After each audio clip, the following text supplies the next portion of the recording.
What's the story, Morning Glory? What's the word, Hummingbird? Thank you so much for clicking on my channel and for joining me for this review of Inmate to Roommate Season 3, Episode 3, The Finesse King. So let's get into Vanda, Annalisa, and Mark.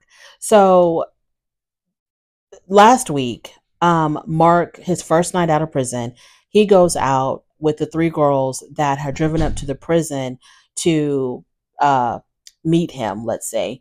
And he goes out with those three girls that night, his first night out, and he comes back the next morning. When he comes back the next morning to Vanda and Annalisa's house, he's got two of the girls with him.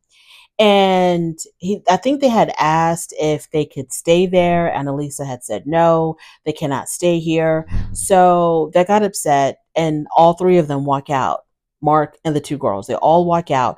But Mark only goes as far as the driveway. He gets his stuff out of their car, and then he comes right back in. So Annalisa told him that there was no way that she was going to allow those girls to stay the night, because when she asked Mark where they're going to sleep, Mark said they're going to sleep in the bed with me. And Annalisa was like, no, that's not going to be happening. So Mark says that the girls had nowhere to go, and what kind of a man would he be to let them stay out in the cold? And I'm thinking to myself, well, where the hell were they sleeping when you were incarcerated? Because they can go back over there. Okay, the whole time that you were incarcerated, these girls weren't knocking on Annalisa's door trying to find a place to stay. They were staying somewhere. They were sleeping somewhere. They were under somebody's roof. So they can go right back over there. I'm not understanding why y'all are acting like Annalisa's house is the only house for them to sleep in. So Annalisa lays down the law to Mark, and she tells Mark there's going to be a curfew. You're going to have to be home by 11 o'clock. Mark is like, hell no. So then Vanda, he tries to kind of like, be the middleman between Mark and Annalisa. And he says, okay, let's give this. I think Vanda said, let's push it to midnight. I think that's what he said. And he said, let's do this for about a week. Let's test it out, and we'll go from there. Instead of it being permanent, let's just give it a test run, this whole curfew thing. And then Annalisa was like, okay, that's fine. But instead of a week, let's give it 2 weeks. So the producer asked Vanda, do you think that Mark is going to be able to keep his curfew? And Vanda was like, hell no. No, I don't think so. I don't know what the point is of testing it out, because after those 2 weeks, he's going to want to be able to come and go as he pleases. He's going to want to be able to stay out all night. So I'm not understanding why they felt like they have to test it. Either he's going to have a curfew or he's not. Let's not test out anything. Either it's going to happen or it's not going to happen. Because after those 2 weeks are up, let's say he's a good little boy for those 2 weeks. Once those 2 weeks are over, he's going to go back to doing whatever the hell he wants to do. So Vanda takes Mark out to smoke some hookah, and for them to have like a man-to-man talk. And also, Vanda really wanted to address Mark's rudeness to his wife, Annalisa. Mark was kind of like, well, we know who wears the pants in this relationship. And Vanda was like, no, it's not like that. There's a give and take in our relationship. I respect her. She respects me. It's not like she's controlling anything. So, but he says that he understands, Vanda says that he understands that, happy wife means a happy life.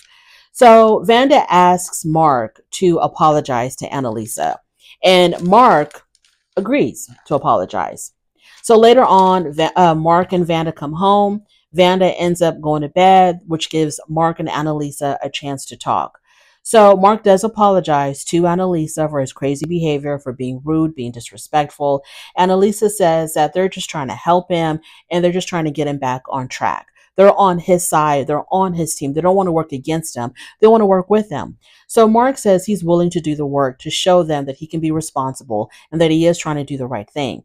Mark says that he's going to be able to abide by the curfew. And when he's talking to Annalisa, I'm pretty sure everybody can tell that Mark is just putting up a front. He's just pulling her leg. He's not being honest at all. He's not being genuine at all, because in his confession, he tells us that he was just saying all these things because eventually he wants to get whatever he wants to get. He basically was like, I'm going to let her win this battle with this whole curfew thing, but at the end of it all, I'm going to win the war. So he was just trying to appease her. He wasn't being genuine or sincere at all when he was apologizing to her and saying all those things to her. He's still a little devil. He still wants to be able to, take advantage of them. He still wants to be able to do what he wants. He doesn't want to be controlled. He doesn't want to be told what to do. So he's going to go ahead and let her have this little apology, but pretty soon it's going to go back to business as usual with Mark. So that's going to be really interesting. Moving on to Cindy. So Cindy is going to be taking in Jennifer. Jennifer has just done 7 months for drug possession and a parole violation. So Jennifer comes out of prison and she acts like she's really grateful that Cindy was there to take her in. This is the first time that they've ever met, right? So Jennifer immediately, as soon as she comes out of the prison, the first thing that she asks is if she can have a cigarette. This was concerning to Cindy that Jennifer wanted a cigarette so soon after being released because she saw this as, that Jennifer must still be struggling with some type of an addiction, because she said that that Jennifer wanting a stimulant right out of prison was like a red flag for her. Okay, I don't know, maybe. So they all go out to eat. Jennifer really wanted pizza, so they go to a pizza parlor. And Cindy asked Jennifer what she was arrested for the very first time, like her very first arrest. What was it all about? And of course, it was drug related. Jennifer admits that she is struggling or has struggled with meth addiction. Cindy questioned her about her triggers, like what would trigger you to make you want to go back and use again. And Jennifer said that what did she say was triggering her? I don't know. I don't know what she said. I guess if she was feeling overwhelmed or something, that was normally a trigger. But she did explain, but felt like it was too much. She did explain that she told Cindy, by Cindy asking her that, like, what are your triggers? What sets you off? What makes you want to use again or whatever?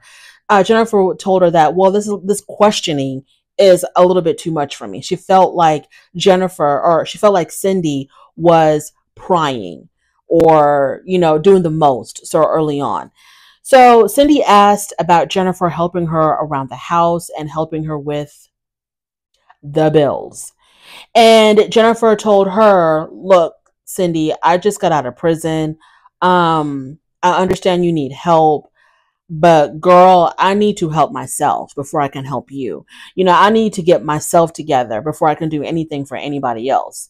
And Cindy was like, well, girl, do you think you're going to be living with me rent free? You think this is a free ride or something? And that's where their segment ended. So that was extremely interesting. So I have two questions. Number one, Cindy, you asked her what did she get arrested for? All of that is public information. You can search it up online. Okay. Court records are mostly public. You could have just, done your research. You would have known exactly when she got arrested for the first time, what for, etc. Number two, why didn't they have this conversation before Jennifer was released? Before Cindy decided to take Jennifer on, why didn't they have the conversation about Cindy's expectations of Jennifer so that Jennifer could have told Cindy right then and there, yay or nay, yes, I can help you, or no, I cannot help you. And then Cindy would have moved on to plan B if Jennifer couldn't help her, because they're talking as if they've never had this conversation before, that they did know what the expectations were of one another. How are you going to go as far as agreeing to take in an inmate and you are expecting her to help you pay with the bills and to help you around the house? You're expecting her to do all of this, but you've never explained this to her initially. Like, I don't understand how this wasn't talked about. Now, you would think that Jennifer would know that she's going to be living with a stranger. She's going to have to pull her own weight. She just can't, stay there without doing anything. You would think that Jennifer would know that. But at least, have that conversation so y'all can both be on the same page when y'all finally do meet. So this is going to be kind of interesting. Moving on to Marisol and Jim. So they're going to be taking on the inmate Mickey. They go to the jail to pick up Mickey, and they're told that he's not at that jail. He's at another jail in another county. So they find out that Mickey has a myriad of charges that he didn't tell them anything about. They thought that he had completed a sentence. He was ready to come home. But coming to find out, he still has to serve time for other things. And they didn't know about that because Mickey didn't tell them. So he has a history of evading arrest. His other charges that they didn't know about include him assaulting a police officer. So now they're like, okay, maybe we bit off more than we can chew because he's violent and he's a runner. So the jail person tells them, or the constable or the officer that they were talking to tells them, okay, he's supposed to have a court hearing coming up. His case is going to be called. So I'm going to let you know what's going to be the result of that. If he's going to be getting out today or if he's going to have more time to serve. So Marisol and Jim decide to wait in the parking lot to hear the news. They waited 5 hours in that parking lot. to figure out if they were going to pick up Mickey or not that day. They waited 5 hours. Finally, when all was said and done, the officer tells them, well, yeah, he's not going to be coming home. He's going to be staying in jail a little bit longer to deal with these other charges. So then they call Mickey and they're like, Mickey, have you heard the news? And he's like, no, I thought I was coming home today. And they're like, no, you're not coming home because you still have these other charges that you got to deal with. And Mickey was like, oh man, acted completely surprised, but he wasn't surprised. How could you not know that you have additional pending charges? And why are you acting surprised? And why aren't you telling Marisol and Jim about what the hell is going on, about all your other charges? So, I mean, Mickey is just playing these people. He's scamming these people. And I don't see how they can put up with it. I hope they don't have children in their home. I just don't understand how they can put up with it. He's not being upfront at all. And if you're trying to get yourself together, trying to get your life together, you're going to have to be honest with the people that are taking you in. Moving on to David and Aaron. So it is the morning after Aaron's release from prison. And Aaron wakes up just singing the Lord's praises. Okay, he's singing some type of gospel song. He's in a really good mood. And all of this is extremely annoying to David. He doesn't want to hear none of that. So they get breakfast started. Of course, there's bacon because we know Aaron loves his bacon. And before eating, Aaron decides to say his grace. And this kind of took David by surprise because he didn't know that Aaron was this Christian, because I guess David himself is Jewish. So he had no idea that Aaron was this much Christian. So they go over some rules, which I don't know why that would bother him, that he was Christian or saying grace or singing gospel music. I have no idea why that would bother David, but it did. So they go over some ground rules. And of course, David explains to Aaron, clean up after yourself. Let's be a little bit careful with who we invite over to the house, etc. Aaron says that he also has some ground rules because he's like, this is a two-way street. Okay, it's not just you telling me what I can and cannot do. I have expectations of you as well. So he tells David that number one, he is not a conversationalist after 10 a.m. He wakes up happy, chirpy, singing songs, but after 10 a.m. he shuts down and he wants to be in his own little world and he doesn't want to talk. Then he tells David that let's talk about a lease. What's up with the lease? And the reason why Aaron wants a lease in place is because he wants protection as a tenant. He wants tenant rights and tenant protection. And David's like, there is no lease. And that's intentional, that there is no lease. Because David wants to have the freedom to kick Aaron out whenever he feels like it. So Aaron tells David, well, if I don't have any type of, lease, that's fine. Okay, that's your call or whatever. This is your house. But I'll be damned if I come home one day and you got my stuff up, outside on the curb. That's not going to happen. So we'll see how that goes. But I like the fact that Aaron is standing up for himself. He's like, I got rules and regulations for you too. Moving on to Daniel, Kathy, and Devin. So these are the people where Daniel he flew to Colorado to pick up Devin from prison. And then him and Devin were supposed to drive all the way back to Texas. But instead of that happening, Devin told Daniel, well, I don't want to drive back right away to Texas. I want to stay in Colorado for another day or so to spend time with my sister. Daniel was like, okay, cool, you do you, but you got a time limit. You have to be back in Texas to meet with your parole officer by a certain day, by a certain time. And Daniel thinks that the reason why Devin wants to stay back in Colorado, it's not because he wants to spend time with his sissy, it's because he wants to do some drugs. So the morning after his release, he wakes up and he's staying with his sister, and his sister tells him, I want you to mow the lawn, and I don't want you to mow the lawn, all crazy and, haphazard. I want you to do a good job. I want to see nice, clean, vertical lines in my lawn. So he's like, okay, fine, whatever. Well, he tried to mow the lawn, but he struggled with that and it looked crazy. Then his ex-girlfriend calls him and wanted him to come over. He was really, really tempted, but he ended up not going. His sister comes home. She sees a lawn. She's upset about the damn lawn. So he said he got distracted. Okay, fine. The sister asked if he was using drugs, and he got really upset. And he said, you constantly accusing me or suspecting me of using drugs is going to make me want to get high. Finally, he leaves to go to Texas.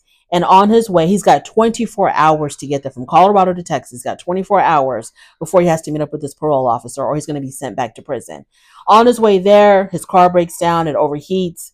so on and so forth. But we know he's going to make it on time because, you know, he's doing his confessional, and all confessionals are recorded after the show is done filming. So he's not back in prison. So we know he's going to make it back to Texas on time. And that's it, y'all. It was a little nothing episode of Inmate to Roommate, but it is what it is. Thank you so much for joining me. I really do appreciate it. On your way out, please don't forget to rate the video if you like this content. Please subscribe to my channel, and I'll definitely talk to you later.